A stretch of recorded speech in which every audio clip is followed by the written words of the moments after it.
मित्रों जय माता दी। आप देख रहे हैं धर्म शिक्षा। मित्रों आज के इस वीडियो में हम चर्चा करने वाले हैं जीवित पुत्रिका व्रत 2024 के बारे में। इसकी संपूर्ण जानकारी आपको इस एक ही वीडियो में मिल पाएगी। देखिए, जीवित पुत्रिका का व्रत जो होता है वो माँओं द्वारा रखा जाता है। माँ, हम सबकी माँ, जो कि हमारा बहुत ही ज़्यादा फिक्र करती हैं। चाहे पुत्र या पुत्री कैसे भी हों, उनकी माँ के लिए जो ममता होता है वो बहुत ही ज़्यादा होता है। तो ऐसे में माएँ इस व्रत को रखती हैं अपने बच्चों के लिए। ऐसा नहीं कि सिर्फ पुत्र संतान के लिए ही, पुत्री संतान के लिए भी रखा जाता है ये व्रत। यह व्रत बहुत ही कठिन व्रतों में माना जाता है, क्योंकि इसमें जल भी ग्रहण नहीं किया जाता है, निर्जल व्रत रखा जाता है। तो बहुत ही कठिन व्रत ये माना जाता है। अब ये व्रत रखा कब जाता है? तो जीवित पुत्रिका का व्रत आश्विन मास के कृष्ण पक्ष की जो अष्टमी तिथि होती है उस दिन रखा जाता है। सबसे पहले आइए जान लेते हैं अष्टमी तिथि है कब आश्विन मास में। तो अष्टमी तिथि प्रारंभ होगी मंगलवार 24 सितंबर 2024 को शाम के 5:58 से, और अष्टमी तिथि की समाप्ति होगी बुधवार 25 सितंबर 2024 को शाम के 4:57 पे। ये व्रत जो है दो प्रकार से लोग रखते हैं। कुछ क्षेत्रों में लोग सप्तमी युक्त अष्टमी के दिन भी व्रत में रहते हैं, और अगले दिन अष्टमी तिथि जब तक रहती है, यानी कि अष्टमी तिथि के समाप्ति के बाद ही कुछ भोजन ग्रहण करते हैं। जबकि कुछ क्षेत्रों में थोड़ा आसान है, सिर्फ अष्टमी जो उदय तिथि होती है, जिस दिन सूर्योदय हुआ है अष्टमी में, उसी दिन व्रत में रहते हैं और अगले दिन व्रत सुबह सुबह खोल लेते हैं। तो इनमें वीडियो में मैं पूरे दोनों तरह से बताऊंगा कि कब कब क्या क्या रहने चाहिए।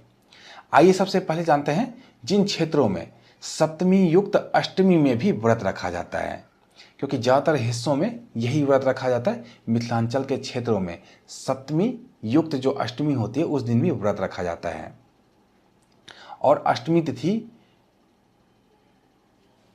की समाप्ति के बाद ही व्रत को खोला जाता है। क्योंकि ऐसा क्यों करते हैं कि सप्तमी युक्त अष्टमी क्यों रखते हैं? क्योंकि प्रदोष काल में जिस दिन अष्टमी रहे उसी दिन डाली भरा जाता है, उसी दिन पूजा का विधान है ऐसे क्षेत्रों में।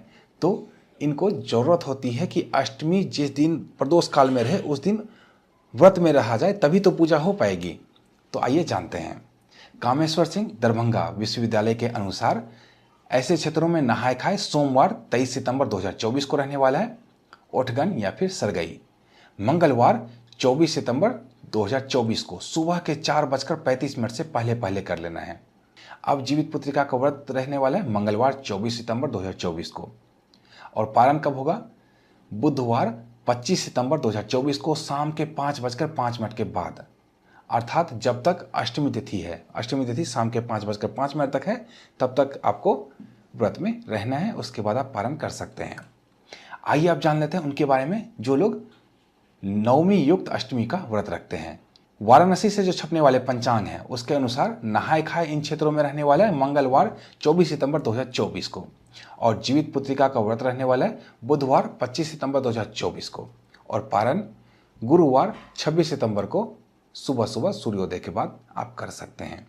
तो ये संपूर्ण जानकारी थी। दोनों तरह से मैंने बताया, दो ही तरह से जीवित पुत्रिका का व्रत रखा जाता है। दोनों तरह से, दोनों क्षेत्रों के पंचांग के अनुसार मैंने आपको बताया जीवित पुत्रिका का व्रत कब किया जाना चाहिए।